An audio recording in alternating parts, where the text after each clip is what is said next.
Did Aroldis Chapman decrease his trade value after his performance last night?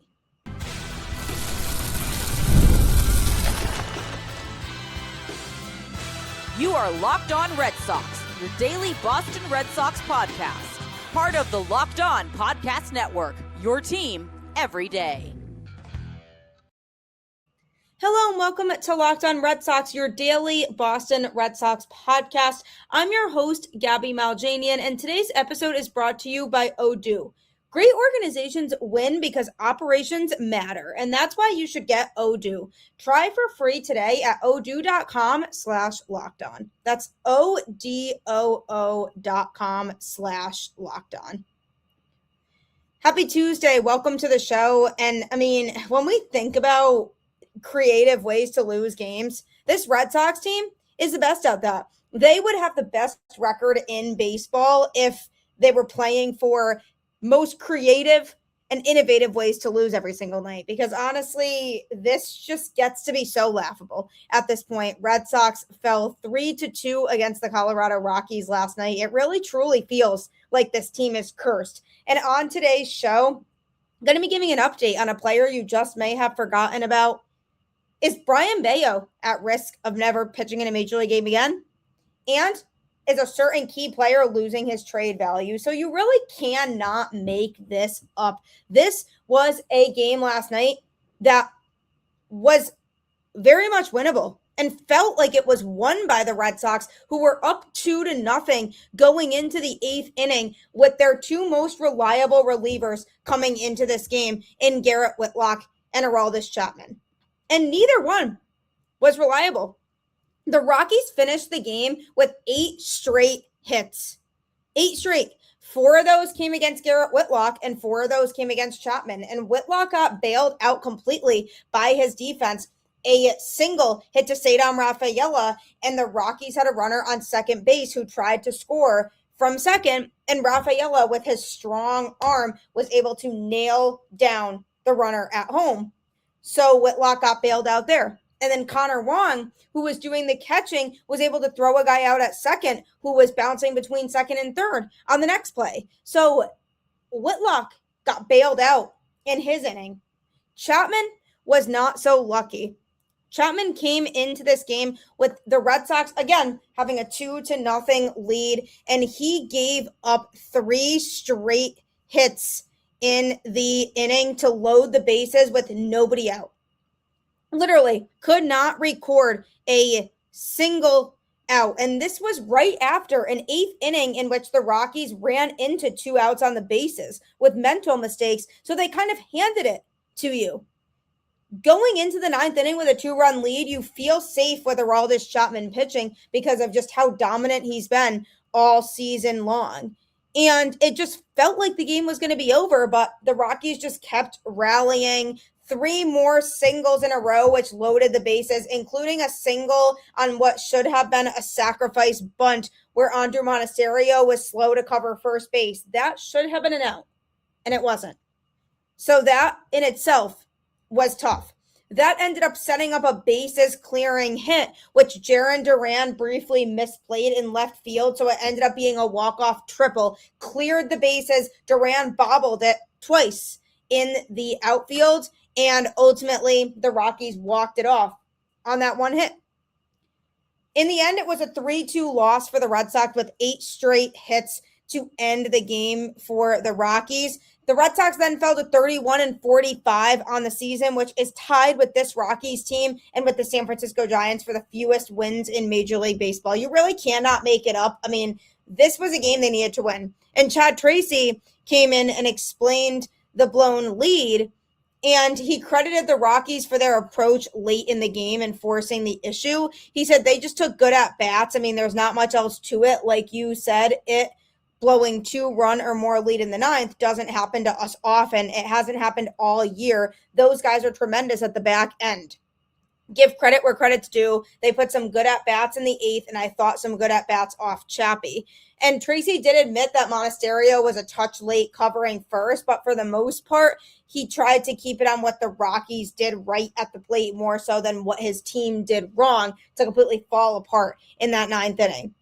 it just happened fast because Colorado just continued to jump on truly the best pitchers in the Red Sox pen. He said it was quick. They were aggressive. It looked like off Witt and Chappie swinging early in the count, looked like trying to use the offside of the field. So again, there's not much to say. Sometimes you just got to tip your cap, and they took some good at-bats.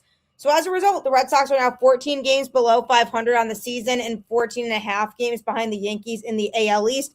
Only the Angels have a worse winning percentage than the Red Sox in the American League. It's truly embarrassing. Tracy, despite all that, still doesn't think this loss stings worse than others. Given where this team is at, every loss stings.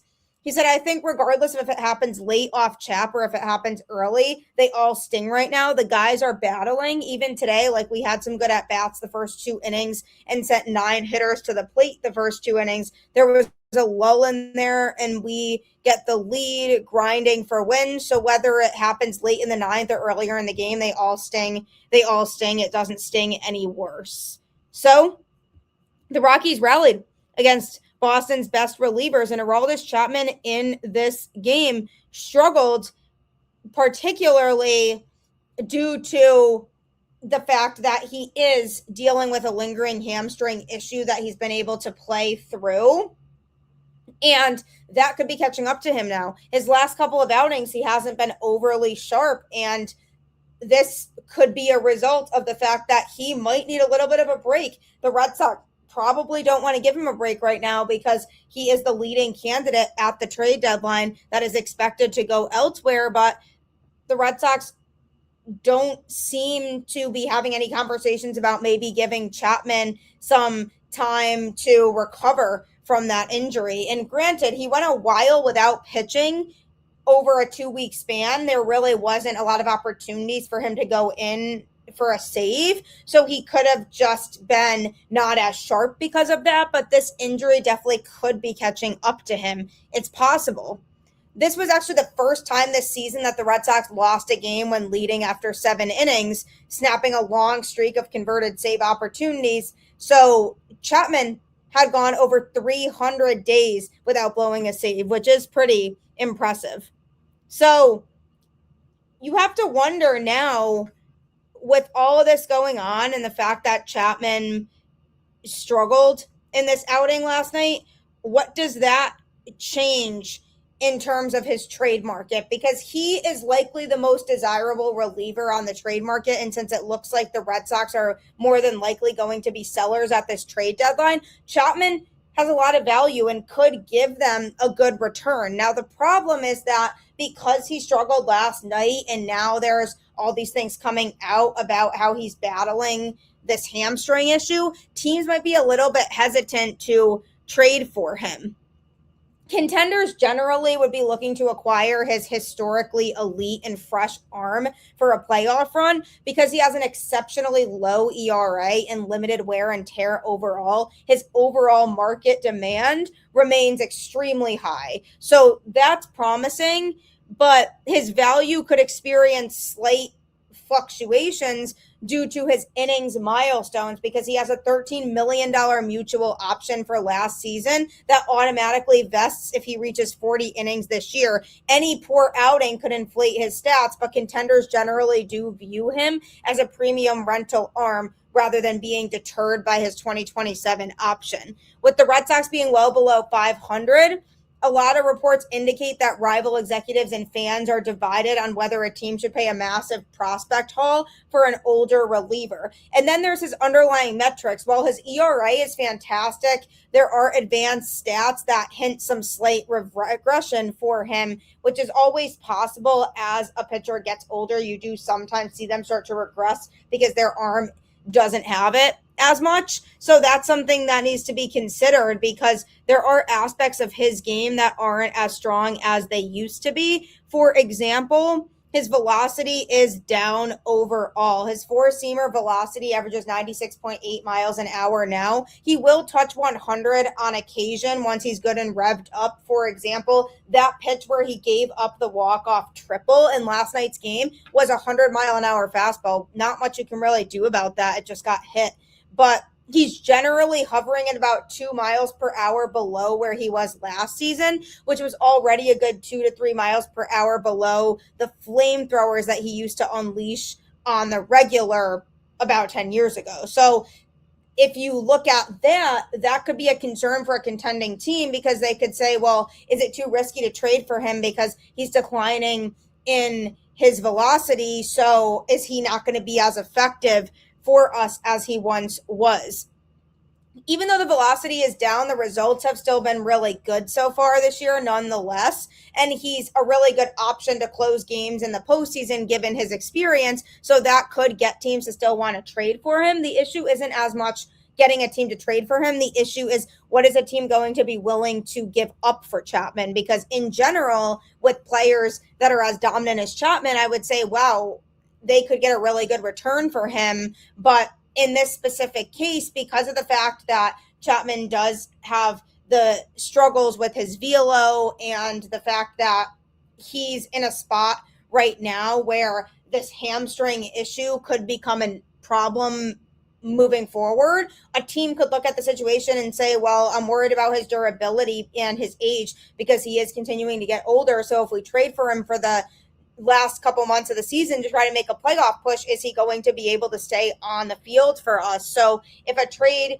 goes through, it would essentially be him as a rental, and they have to just kind of hope that that mutual option for next year gets exercised if they're going to be giving up a big pool of prospects for him. So a team could be hesitant and might hold back a little bit when it comes to the type of package they would offer the Red Sox if he continues to struggle a little bit. Now, I'm not saying this outing in particular is going to drastically drop his trade value, but over time, his trade value could drop a little bit more, considering the factors that are already in place that I mentioned, on top of if he continues to not look overly sharp. So he needs to get back on track now if the Red Sox want to maximize what they could get for him. But either way, Chapman on the move at the trade deadline is very likely. Coming up, though, speaking of pitching, is Brayan Bello losing his spot permanently to another stud young pitcher? I love sugar just as much as anybody, and I love having that sweet taste in my mouth. And it's hard to find that perfect treat without all the sugar, but that's exactly why 5-hour energy shots are the way to go, because they actually bring you that flavor in a whole new way without feeling like you're being as unhealthy.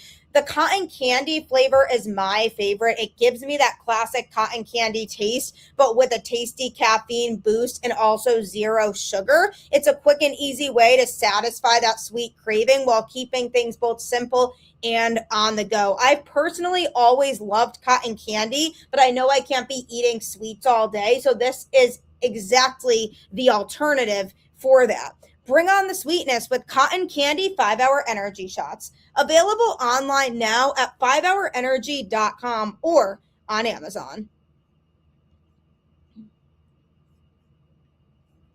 ED is way more common than most guys think, and millions of men deal with it at some point. HIMS offers a simple, convenient way to take care of your health by connecting you with licensed healthcare providers online and giving you access to personalized treatment options from the comfort of home. So that's nice because you don't have to deal with any awkward appointments or pharmacy lines. It's just a straightforward process designed to make getting care easier. Taking care of yourself shouldn't feel complicated, and HIMS makes the process private and easy to navigate. It's healthcare built around your schedule and your comfort. Between work, family, and everything else going on, finding time for appointments can be super tough. So having access to a licensed provider online means that you can still prioritize your health without having to rearrange your entire day, which makes it so convenient. To get simple online access to personalized, affordable care for ED, hair loss, weight loss, and more, visit hims.com/lockedonmlb. That's hims.com/lockedonmlb for your free online visit. hims.com/lockedonmlb.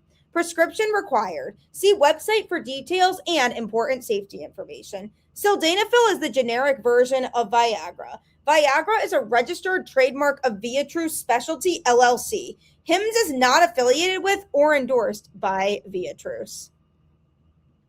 Don't forget, too, that you can get your daily Red Sox coverage completely ad-free if you join the Everydayer Club today. You get a 7-day free trial to get closer to your team without the interruptions. Just click the link in the show notes or go to lockedonredsox.supercast.com to start your subscription today. It's so worth it because you feel VIP. You get access to a Discord server that only listeners of this show will be in, so you can just chat Red Sox all day, every day if you want. If you subscribe to the All Access tier, you can also get one-on-one texting with me directly, and you also get all access content that you won't get anywhere else. So make sure you hit that subscribe button today. Is Aroldis Chapman's trade value decreasing by the day? One can hope not, but as more comes out about him pitching through an injury and him continuing to get older and the fact that he hasn't been as effective his last couple outings, it's definitely something to think about. So while Aroldis Chapman blew the save in this Red Sox game last night, leading to the Colorado Rockies winning 3-2, the Red Sox offense also could have done a lot more. They only recorded 5 hits in this game and scored 2 runs. And at a place like Coors Field, that's basically unacceptable. That's a very hitter-friendly ballpark. And the Red Sox just could not string together hits, so it's definitely on the offense as well. But one player who deserves credit for his performance that certainly did not contribute to the loss is Jake Bennett, who started on the hill for this Red Sox team last night, and he threw a strong 6 innings, giving up 4 hits, no runs, with a career-high 9 strikeouts. He threw 72 pitches, 50 strikes, and now has a 3.71 ERA on the season. He was so sharp, and there's nothing about what he did or his performance that he should feel disappointed by, because this was a guy who very much put the Red Sox well in a position to win this game. And seeing him out there throwing with confidence again was great to see. And granted, I know that it's the Rockies who are the worst team in baseball right now and don't consider to have a very good offense. They still are tied for 13th in runs scored in baseball this year, primarily due to Coors Field, which they were at. But we shouldn't sit here and act like this is some outstanding offense, but still really good stuff from Jake Bennett, and he deserves credit for his outing regardless, nonetheless. And he really honed in on his strong arsenal. His sinker changeup combo is his best and most lethal pitch combination. Those 2 off-speed offerings tunnel well and play highly effectively together because of his massive release extension on the mound. The changeup is widely considered his best plus pitch. It has hard late fading action and induces a very high rate of ground balls and whiffs, particularly against right-handed hitters. And then the sinker also is very strong. It works perfectly off of the changeup to keep hitters off balance and acts as a heavy worm killer that generates an extreme number of ground balls. So those 2 pitches together are his strongest. And in his start last night, he primarily relied on those 2 pitches plus his 4-seam fastball, which he threw the most, about 31% of the time. He threw the sinker about 29% of the time and the changeup about 26% of the time, rounding out his arsenal occasionally with a curveball, cutter, and sweeper. So essentially, he has 6 different pitches that he can go to, which is a recipe for being a successful pitcher in Major League Baseball. The more pitches you can throw to keep opposing hitters on their toes, the better off you will be.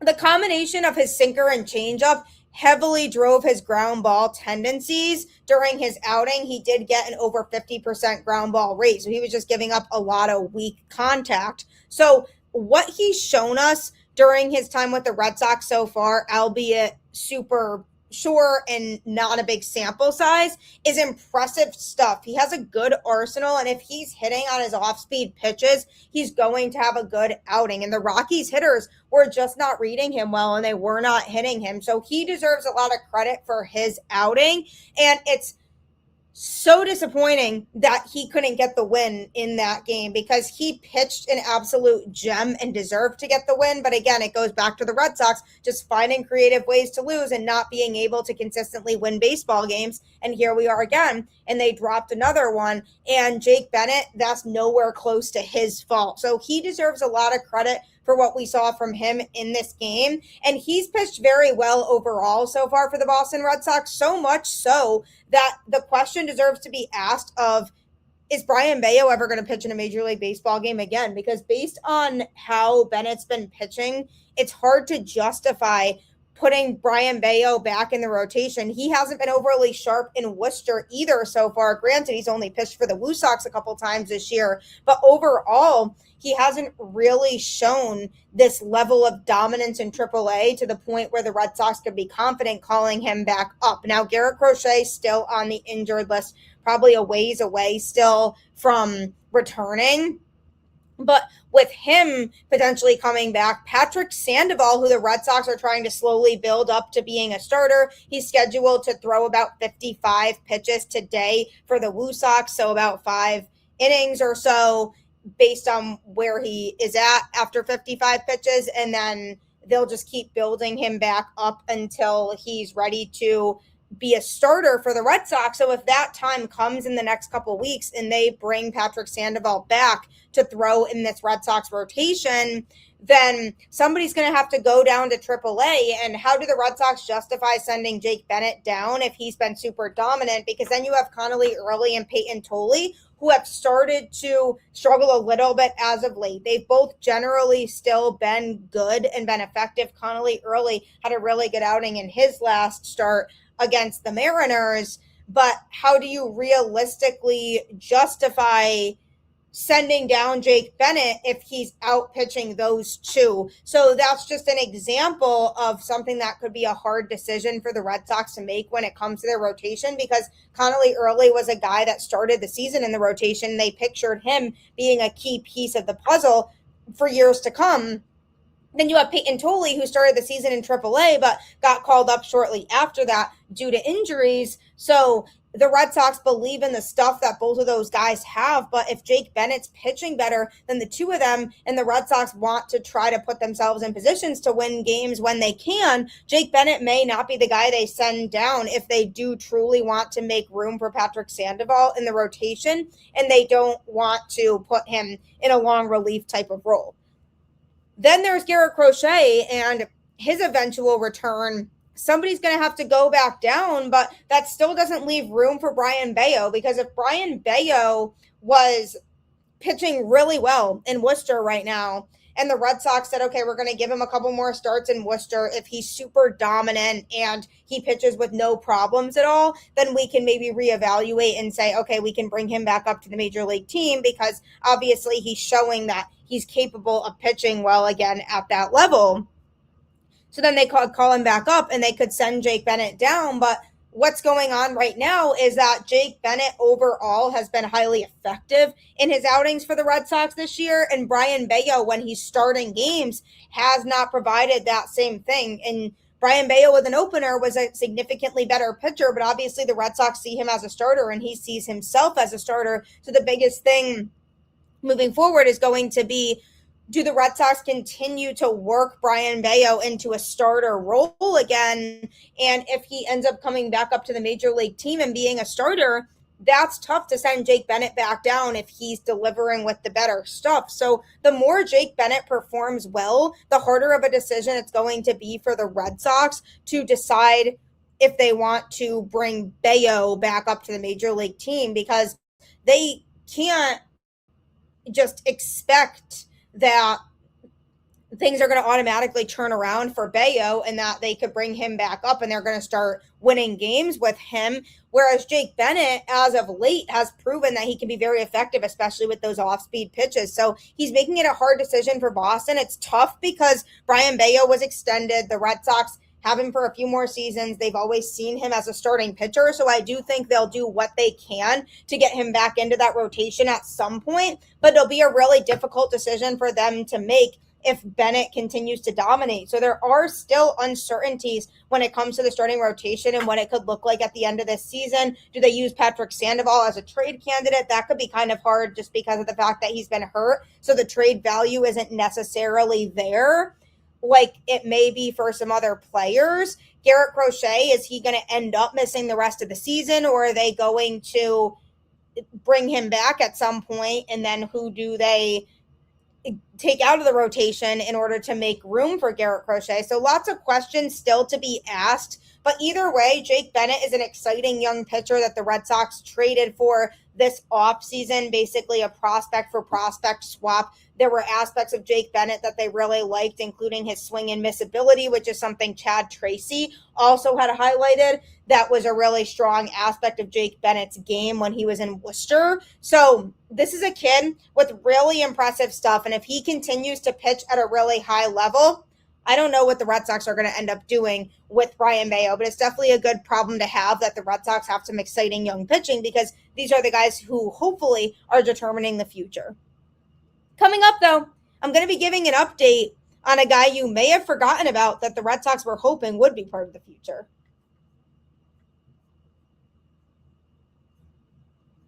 Running a business shouldn't feel like you're trying to connect a bunch of systems that were never designed to work together. One app for accounting, another for inventory, another for sales, and somehow none of them talk to each other.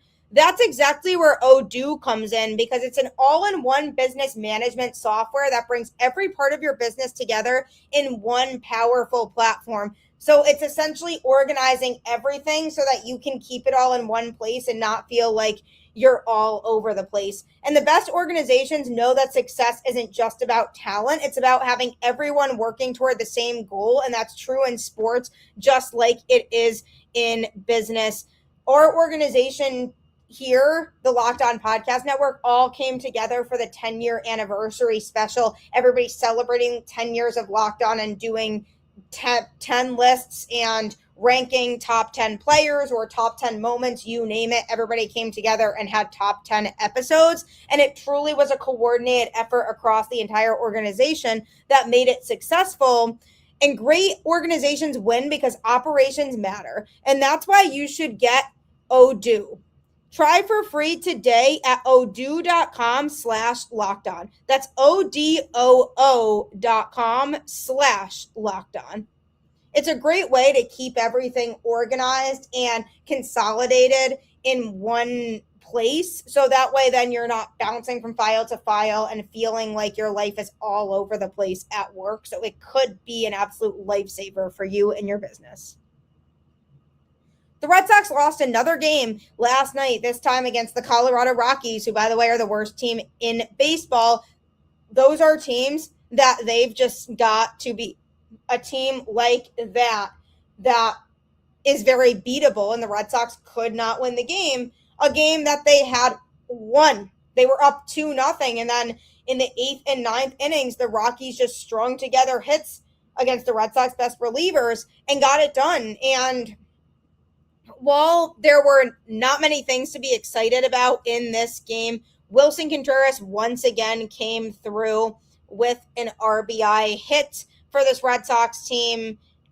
It ended up being a double for him that scored a run. And he's just been so good for the Red Sox this year. He has a 281 average on the season, 377 on base percentage, and 525 slugging. And the first base position for the longest time wasn't really secure. Then the Red Sox brought in Willson Contreras, and he's just been really good this year for this Red Sox team. The guy just finds ways to get on base, and he's consistent and he's steady, and he plays really good defense too. So that's been a shining light for this Red Sox team. And not having to worry about production out of their first baseman has been really nice, because in both 2025 and 2024, it was essentially first base by committee, kind of just taking whoever was available and could play first base and having them play it. Triston Casas has been a part of the first base platoon for years. He began his career with the Red Sox in 2022, and then the next year he played 132 games, posting a respectable 263 batting average and finishing the year with a 2.2 wins above replacement, which is all, of course, solid.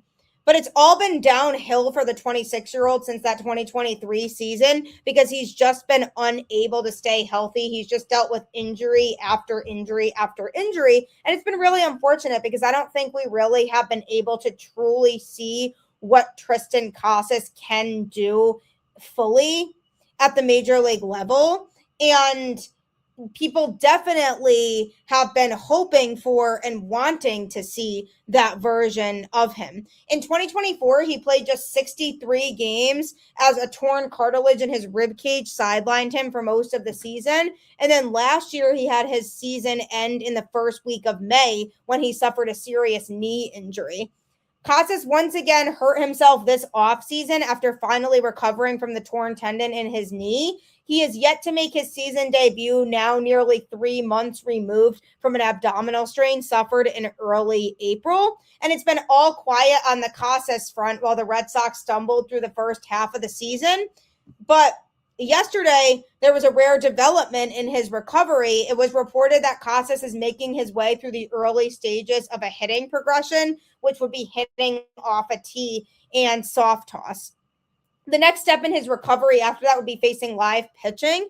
But given how long since he's played competitively that it has been, he's likely a long way from returning to Fenway because the Red Sox are really going to want to take their time with this and let him slowly ease back into things and slowly recover. They're not going to rush into putting him into live game action, not knowing how his body would react if they just throw him into the fire. But having some sort of Triston Casas update is exciting because it's been so long since he's even been talked about at all. And the question becomes, if he eventually comes back and is able to contribute, that likely won't be anytime soon. But if down the road that does happen, that's going to be a tough decision for the Red Sox to make because it's tough to justify moving Willson Contreras off of first base or taking playing time away from him to put Triston Casas in because of the fact that Willson Contreras has been so good as the everyday first baseman for this team, both defensively and as a hitter. It's truly hard to justify replacing that production with somebody else. So bringing Triston Casas back into the fold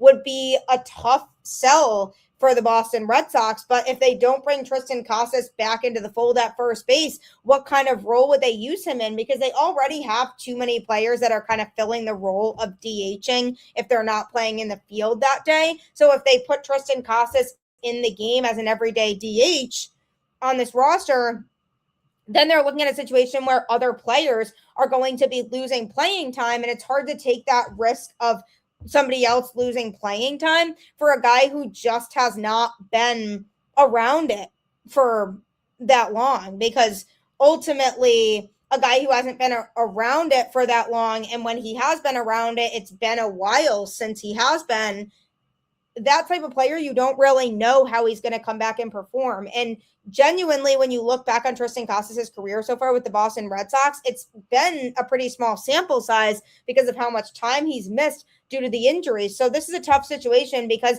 they know Triston Casas really wants to come back and contribute to this team.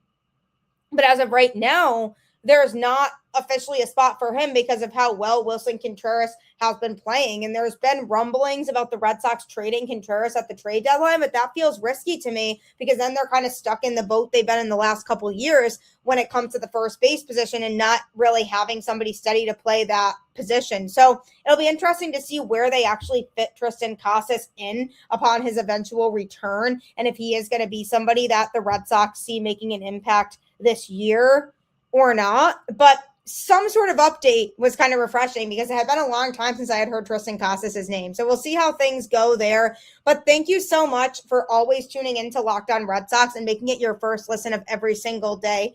Be sure to keep tuning in Monday through Friday and subscribe and follow the show on any podcast platform so you get all of the latest episodes. You can also follow me on social media at Gabby Maljanian on Twitter and at Gabby_Maljanian10 on Instagram. Plus, you can follow the show on Twitter at LO_Red Sox. If you never miss an episode, the Everydayer Club is built for you. Get Locked On Red Sox ad-free, plus members-only Discord access and more. Head to LockedOnRedSox.supercast.com to join the club. For those of you on video, I now send you to the first ever 24/7 National Locked On Podcast Network YouTube channel. On audio for your second listen, go check out Locked On MLB. Thanks so much as always. Keep the faith, go Red Sox, and I'll catch you on the flip side.